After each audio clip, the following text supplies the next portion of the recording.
Hello everyone, welcome to my channel. Guys, आज मैं handsome boy and fatty girl series की explanation start करने वाली हूँ।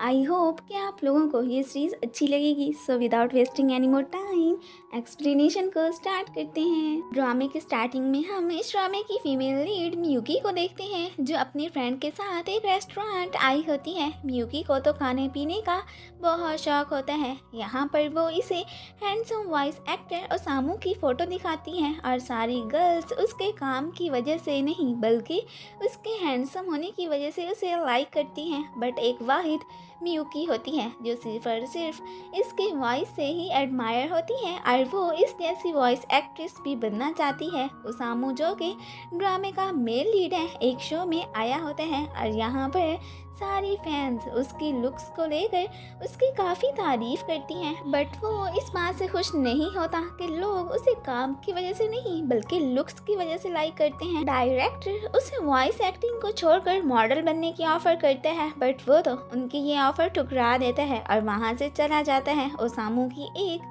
क्यूट सी गर्लफ्रेंड भी होती है जिसका नाम एलिस है और वो शोबिस में भी काम करती है। यहाँ पर वो उससे पूछते हैं कि एक बात तो बताओ एलिस, तुम आखिर पर मुझे क्यों लाइक करती हो? तो वो भी उसे वर्क को लेकर नहीं बल्कि उसकी सुंदरता को लेकर ही लाइक करती थी। तो इस बात से उसामू सैड हो जाते हैं और सोचने लगते हैं कि आखिर इस दुनिया में कोई तो होगा जो मुझे मेरे वर्क से ही मुझे लाइक करता होगा। फिर वो बार में आकर अपने दिल का हाल अपने फ्रेंड को सुनाता है एंड यहाँ पर उसका फ्रेंड उसे एक फॉर्च्यून टेलर से मिलवाता है। यहाँ पर ये उसे बताता है कि तुम्हारी लाइफ में बहुत जल्द ही एक एंजल आने वाली है। ये सुनकर वो काफ़ी सरप्राइज होता है और उनसे पूछते हैं कि वो कौन होगी। अब घर पर वो यही सोच रहा होता है कि फॉर्च्यून टेलर को जब मैंने एलिस की फ़ोटो दिखाकर उनसे पूछा था कि क्या ये मेरी एंजल है, तो तब उन्होंने मुझे इस बात का कोई ख़ास रिस्पॉन्स क्यों नहीं दिया था। मियुकी एक स्टोर पर काम करती है और इसी स्टोर पर ही आज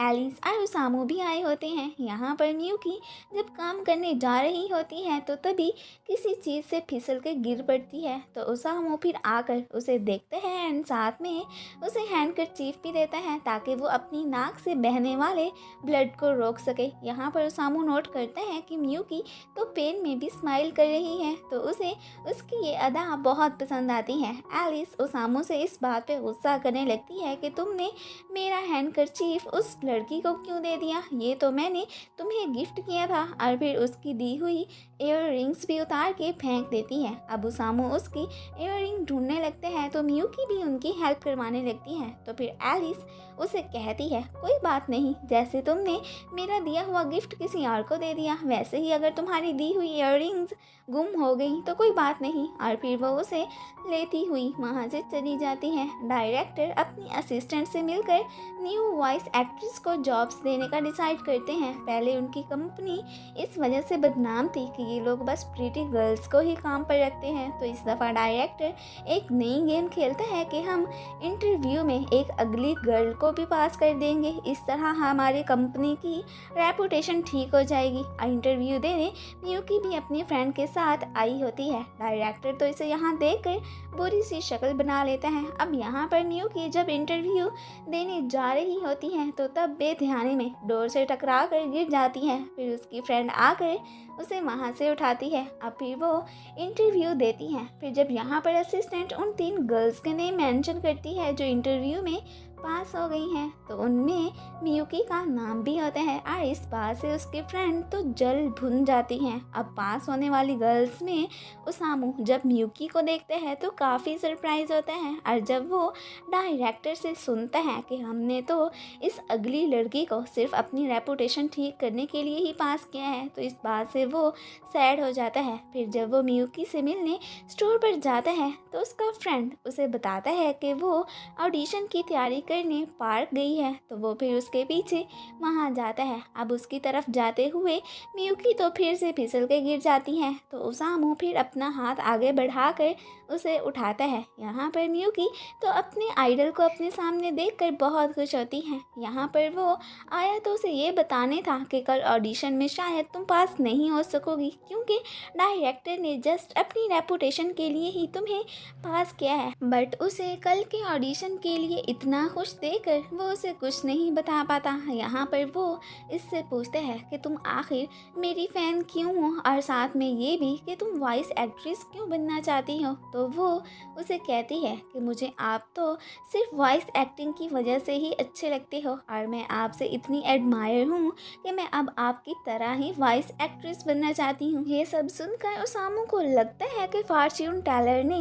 जिस एंजल का कहा था, लगता है ये वही है, और ये बिल्कुल वैसी ही लड़की है जिसकी मुझे तलाश थी। वही तो यहाँ पर डायरेक्टली ही उसे शादी के लिए प्रपोज कर देता है। ये सुनकर मियुकी पहले तो जोर का चीखती है, फिर कहती है हाँ मुझे पता चल गया है कि आप ये एक डायलॉग बोल रहे हैं, मैंने एक सीरीज़ में ये सुना था। तो अब ओसामू फिर चुप रहना ही मुनासिब समझते हैं और वहाँ से चला जाता है। रात को फिर मियुकी अपने डैड को कॉल करके अपने फाइनल ऑडिशन का बताती है, तो वे इस बात से बहुत खुश होते हैं और कल के लिए उसे बेस्ट ऑफ लक कहते हैं। मियुकी को प्रपोज करने वाली बात जब ओसामू अपने फ्रेंड को बताता है, तो वो इस बात से काफ़ी सरप्राइज होते हैं और उससे पूछते हैं कि फिर लड़की ने तुम्हें क्या जवाब दिया। तो वो उसे बताता है कि उसने तो मेरी बात को सीरियस ही नहीं समझा। नेक्स्ट डे एलिस ओसामू से पूछती है कि तुम फिर मुझे अपनी मॉम से कब मिलवा रहे हो। तो वो फिर कोई बहाना करके आगे से बात को टाल देता है। ओसामू की मॉम को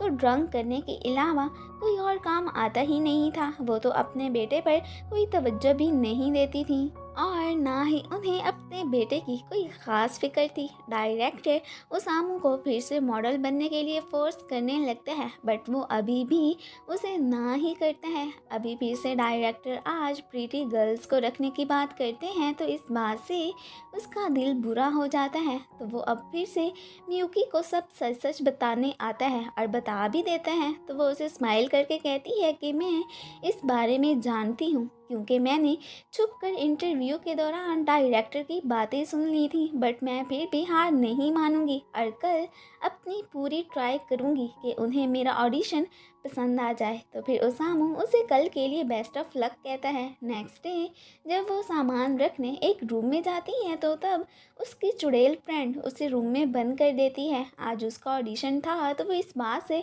परेशान हो जाती है और डोर ओपन करने को कहती है, बट वो नहीं करती। इधर इंटरव्यू का टाइम हो जाता है, बट मियुकी अभी तक वहाँ नहीं आई होती। इस बात से ओसामू काफ़ी परेशान होता है। अब डोर बजने की आवाज़ें सुनकर उसका फ्रेंड तो वो फिर दरवाज़ा खोल देता है, तो वो उसे थैंक्स कहती वहाँ से जल्दी से चली जाती है। अब रास्ते में भागते हुए वो बेचारी फिर से गिर जाती है, लेकिन फिर पूरे टाइम पर ऑडिशन के लिए पहुँच जाती है और अपनी पूरी मेहनत से ऑडिशन देती है। सो फाइनली उसे जॉब के लिए सिलेक्ट कर लिया जाता है। तो वो इस बात से बहुत खुश होती है, बट अचानक डायरेक्टर ने इसे जॉब कैसे दे दी, ये तो हमें बाद में पता चलता है जब एलिस की फ्रेंड उसे बताती है कि डायरेक्टर ने मियुकी को जॉब इस शर्त पर दी है कि ओसामू मॉडल बनने की ऑफर एक्सेप्ट कर ले, और उसने ऐसा ही किया है। अब एलिस ये सारी बात जाकर मियुकी को बताती है, तो वो इस बात से काफ़ी शॉक्ड होती है और साथ में परेशान भी। तो वो फिर जल्दी से डायरेक्टर से मिलने जाती है और साथ में वो उन्हें जॉब को छोड़ने की बात करती है। अब डायरेक्टर जब ये बात ओसामू को बताता है, तो वो फिर इस बात से काफ़ी सरप्राइज होता है और भागकर मियुकी के पास जाता है। यहाँ पर वो एलिस की गुम हुई रिंग्स भी ढूंढ चुकी होती हैं और वो उसे लौटा देती हैं। यहाँ पर ओसामू उसे फिर से शादी के लिए प्रपोज करता है एंड साथ में ये भी कहते हैं कि मैं इस बात के लिए सीरियस हूँ। ये सुनकर वो काफ़ी शॉक्ड होती हैं और इसी के साथ ही ये पार्ट ख़त्म हो जाता है। Thanks for watching.